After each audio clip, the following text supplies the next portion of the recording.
111వ కీర్తన 10వ వాక్యం. యెహోవా యందలి భయము జ్ఞానమునకు మూలము, ఆయన శాసనమును అనుసరించు వారందరూ మంచి వివేకము కలిగినటువంటి వారు. మీకు ఒక్క మాట చెప్పనా, తెలివి ఎవడబ్బ సొమ్ము అనే మాట ఎప్పుడైనా విన్నారా? నీ దగ్గర డబ్బుంటే ఎవడైనా నిన్ను మోసం చేసి తీసుకుంటాడు. పొలం ఉంటే ఎవడైనా కబ్జా చేయవచ్చు. బంగారం ఉంటే నిన్ను తన్ని తీసుకోవచ్చు. తెలివి ఎవడైనా తీసుకోగలడా? చెప్పరేంటాయా? జ్ఞానం ఎవడైనా తీసుకోగలడా? నీకు డబ్బు లేకపోయినా పర్వాలేదు, కానీ జ్ఞానం కావాలి. జ్ఞానము లేని వాడికి డబ్బు ఉండే సుఖం. జ్ఞానము లేని వాడికి, బుద్ధి లేని వాడికి, వివేకము లేని వాడికి డబ్బు ఉంది, ఏం సుఖం? వివేక శూన్యుడు, బుద్ధి లేనటువంటి వాడికి డబ్బు వస్తే వాడు పాడవుతాడు, ఇతరుల్ని పాడు చేస్తాడు, అవసరమైతే అంతా పోగొట్టుకుంటాడు. జ్ఞానవంతుడికి డబ్బుంటే, జ్ఞానం కలిగిన వాడికి డబ్బుంటే అతను బాగుపడతాడు, ఇతరుల్ని బాగు చేస్తాడు, అనేకులకి ఆశీర్వాదకరంగా బ్రతుకుతాడు. ఎవడో జ్ఞానం ఉన్నటువంటి వాడు. జ్ఞానమునకు మూలమేంటి? దేవుని యందు భయము, భక్తి. చాటున ఉన్న 10 మందిలో ఉన్న నీవు దేవుని భయం ఉంటే నీకు జ్ఞానం వస్తుంది. వాక్యం జాగ్రత్తగా వింటే ఆ న్యాయ విధులు నీకు వివేకాన్ని కలిగిస్తుంది.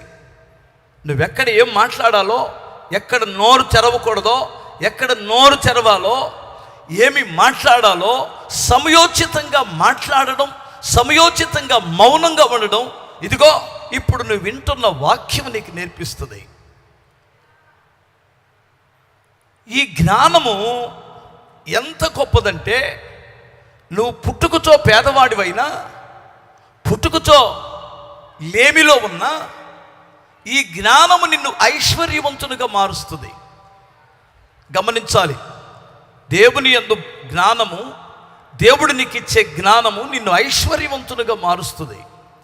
ఒక పద్ధతి కలిగిన వాడిగా నిన్ను తయారు చేస్తుంది.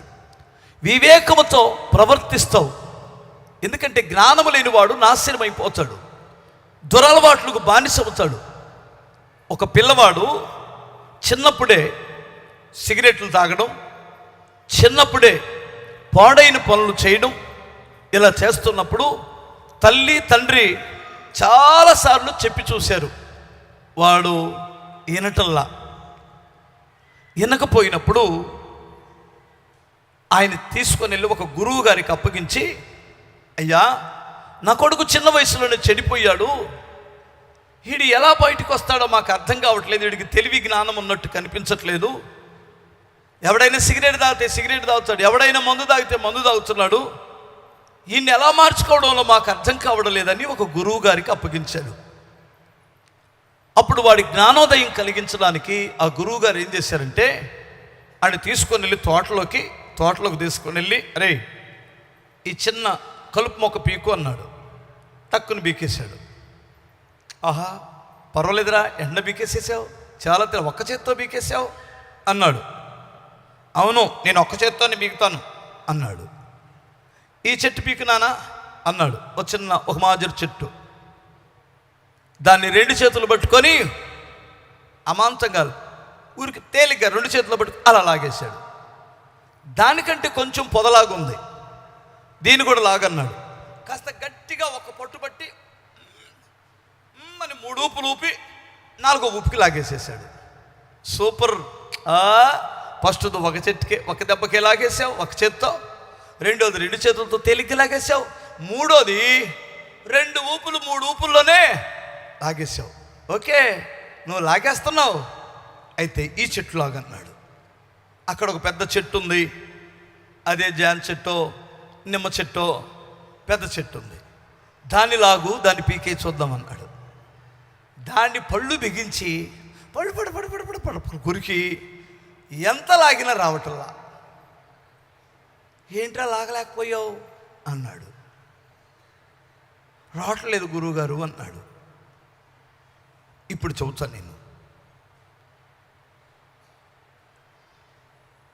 నీలో ఉన్న పాపం, నీలో ఉన్న దురలవాట్లు స్టార్టింగ్లో పేగలిగితే ఒక చేత్తోనే వచ్చేస్తాయి, మార్చేయగలవు. రెండవది 2 చేత కొంచెం కష్టపడితే వచ్చేసింది. మూడవది కాస్త కష్టపడితే వచ్చేసింది. ఈ 4వది నీ లైఫ్లో మరలా నువ్వు పీక్కుని తప్పులివి కావు. నీకు బుద్ధి జ్ఞానమే ఉంటే ఆ తప్పుడు కలుపు మొక్కని స్టార్టింగ్లోని నీ జీవితంలో నుండి పెరికి వేసుకో అన్నాడట. మీకు అర్థమైందా? ఎంతమందికి అర్థమైంది? ఆ తప్పుడు కలుపు మొక్కని జీవితంలో ఉంది కదా, ఆ దురలవాటు. ఒక్క సిగరెట్ అనుకుంటున్నావు, వారానికి ఒక్కసారి నేను మందు కొడతాను, అది కాస్త లైట్గా పుచ్చుకుంటాను, అది బీరు బలం కొరకు. ఎవడరా బలం వచ్చింది అంత బీరులో? గడ్డి తినేవాడాడు. బీరుకు బలం వచ్చిందని ఎవడు చెప్పాడు? మందుకు బలం వచ్చిందని ఎవడు చెప్పాడు? ఫ్యాటీ లివర్కి కొవ్వు బట్టి చచ్చిపోతావు. అర్థమవుతుందా? ఎవడు చెప్పాడు దానికి ఆరోగ్యమని, బలమని? ఆడవాళ్ళు కూడా తాగి సస్తున్నారంట కొంతమంది. బీరు బలమా? అందుకని కాదు మధ్యప్రదేశ్లో విస్తారంగా పెరిగిపోయి నాశనం అయిపోతున్నారు.